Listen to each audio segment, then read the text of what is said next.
కేంద్రంలోని బీజేపీ ప్రభుత్వం పెరుగుతున్న పెట్రోల్ డీజిల్ ధరలతో సామాన్య ప్రజలు నడ్డివేరుస్తూ ప్రజల అసలు సమస్యల నుంచి దృష్టి మళ్లించేందుకు రైతు ఘోష బీజేపీ భరోసా పేరుతో బస్సు యాత్రలు చేపట్టడం పూర్తిగా రాజకీయ డ్రామా. నిజంగా తెలంగాణ రైతులపై ప్రేమ ఉంటే ముందుగా పెట్రోల్ డీజిల్ ధరలను తగ్గించేందుకు కేంద్ర ప్రభుత్వం చర్యలు తీసుకోవాలి. రోజురోజుకు పెరుగుతున్న ఇంధన ధరల ప్రభావంతో రైతులపై సాగు వ్యయం భారీగా పెరిగింది. ట్రాక్టర్లు, మోటార్లు, రవాణా ఖర్చులు అన్నీ పెరిగి రైతులు తీవ్ర ఇబ్బందులు పడుతున్నారు. కానీ రైతు సంక్షేమం గురించి మాట్లాడుతున్న బీజేపీ నేతలు ఈ అంశంపై ఒక్క మాట కూడా మాట్లాడడం లేదు. తెలంగాణ రైతులు పండించిన ధాన్యాన్ని పూర్తి స్థాయిలో కొనుగోలు చేయడంలో కూడా కేంద్ర ప్రభుత్వం విఫలమైంది. కొనుగోలు చేసిన ధాన్యంలో బాయిల్డ్ రైస్ శాంక్షన్ చేయడంలో, లెవీ రైస్ కు అనుమతులు ఇవ్వడంలో కేంద్రం సహకరించడం లేదు. తెలంగాణ ప్రభుత్వం మొత్తం ధాన్యాన్ని కొనుగోలు చేయాలని పదే పదే కోరినా కేంద్రం నిర్లక్ష్య వైఖరి అవలంబిస్తోంది.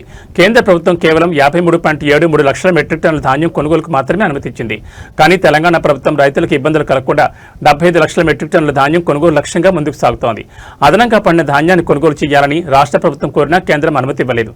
రాష్ట్ర ప్రభుత్వం రైతుల కోసం యుద్ధ ప్రాతిపదికన చర్యలు చేపట్టింది. రాష్ట్ర వ్యాప్తంగా 8,575 వరిధాన్యం కొనుగోలు కేంద్రాలను ఏర్పాటు చేశాం. కొనుగోలు కేంద్రాల్లో వేచి ఉన్న 8,50,000 మెట్రిక్ టన్నుల ధాన్యాన్ని వేగంగా యుద్ధ ప్రాతిపదికన కొనుగోలు చేస్తున్నాం. రైతులకు ఎలాంటి ఇబ్బందులు లేకుండా 21 కోట్ల గోనె సంచులను క్షేత్రస్థాయిలో అందుబాటులో ఉంచాం.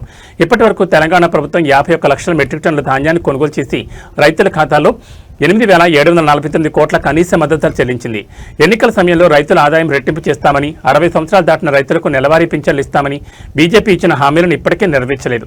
వ్యవసాయ చట్టాల పేరుతో దేశవ్యాప్తంగా రైతులను ఇబ్బందులు గురిచేసి 700 మందికి పైగా రైతుల ప్రాణాలు పోయే పరిస్థితి తీసుకొచ్చిన బీజేపీ ఇప్పుడు రైతులకు భరోసా ఇస్తామని చెప్పడం నమ్మశక్యం కాదు.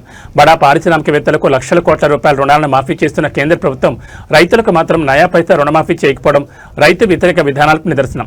మొక్కజొన్న రైతులను అవమానపరుస్తూ క్వింటాకు కేవలం 10 రూపాయలు మాత్రమే ఎంఎస్పీ పెంచడం సిగ్గుచేయటం. దీనిపై కేంద్ర ప్రభుత్వం రైతులకు క్షమాపణ చెప్పాలి.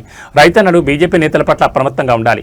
బీజేపీ పాలిత రాష్ట్రాల్లో రైతులపై లాఠీచార్జీలు చేయించిన ఘటనలు దేశం చూస్తుంది. రైతుల బాధలను పట్టించుకొని బీజేపీ నేతలు ఇప్పుడు రైతు ప్రేమ గురించి మాట్లాడడం కపట నాటకం. ప్రతి గింజను కేంద్ర ప్రభుత్వమే కొనుగోలు చేసేలా రైతులు బీజేపీ నాయకులను ఎక్కడికక్కడ నిలదీయాలి. తెలంగాణ రైతుల పక్షాన రాష్ట్ర ప్రభుత్వం ఎల్లప్పుడూ అండగా నిలుస్తుంది. కేంద్ర ప్రభుత్వం వెంటనే పెట్రోల్, డీజిల్ ధరలను తగ్గించాలి. తెలంగాణలో పండిన మొత్తం ధాన్యాన్ని పూర్తి స్థాయిలో కొనుగోలు చేసి రైతులకు న్యాయం చేయాలన్నారు.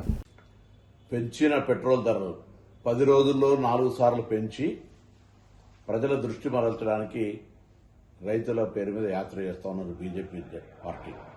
నేను అడుగుతాను స్పష్టంగా, బీజేపీ ధాన్యం కొనుగోలుకు సంబంధించి కేంద్రం బాధ్యత అని చెప్తున్న మీరు, తెలంగాణ రాష్ట్రంలో పండుతున్న ధాన్యం ఎంత, మీరు ఇస్తున్న లెవీ కానీ బాయిల్డ్ రైస్ ఇస్తున్న కోటా ఎంత, అదేవిధంగా ధాన్యానికి సంబంధించిన విషయం లోపల పూర్తిగా తెలంగాణ బాధ్యత తీసుకొని రైతులకు సంబంధించినటువంటి క్వాంటిటీ కేంద్రం కేటాయించిన దానికంటే ఎక్కువ కూడా కొత్త కొనుగోలు చేస్తున్న సందర్భంలో ప్రక్రియ ఇంత సజావుగా సాగుతుంది. అక్కడో ఇక్కడో కొంత లారీలు మీరు పెంచినటువంటి డీజిల్ వల్ల ఇబ్బందులు ఏర్పడుతున్న పరిస్థితుల దృష్ట్యా దాన్ని కూడా రాజకీయం చేసే ప్రయత్నం చేస్తున్నారు. ముందుగా పెంచిన పెట్రోల్, డీజిల్ ధరలు తగ్గించి తెలంగాణలో తిరిగే ప్రయత్నం చేయండి.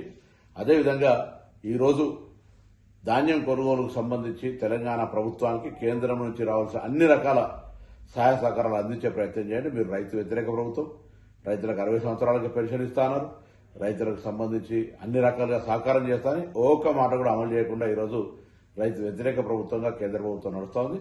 తెలంగాణ ప్రభుత్వం రైతులకు పూర్తిగా అండగా ఉంటూ అన్ని రకాల సహాయ సహకారాలు అందించే ఈ సందర్భంలో మొసలి కన్నీరు కాలుస్తూ రైతుల పేరు మీద రైతు యాత్రలు చేపట్టడం బీజేపీకి సిగ్గుచేటు.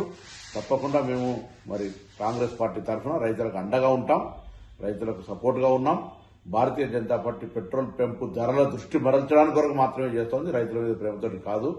అదేవిధంగా యూరియాకు సంబంధించి కూడా రాబోయే కాలంలో సీరియస్ గా ఈ ప్రభుత్వం, ఎందుకంటే కేంద్రం మాత్రమే తయారు చేయగలుగుతుంది, కేంద్రం మాత్రమే సప్లై చేయాలి. కాబట్టి రైతాంగాన్ని ఇబ్బంది పెట్టకుండా కేంద్రంలో మీకు సంబంధించినటువంటి యూరియా విషయంలో కూడా తెలంగాణ ప్రభుత్వానికి అన్యాయం చేయొద్దు, తెలంగాణ రైతులకు అన్యాయం చేయొద్దని సందర్భంగా కోరుతా ఉన్నాను.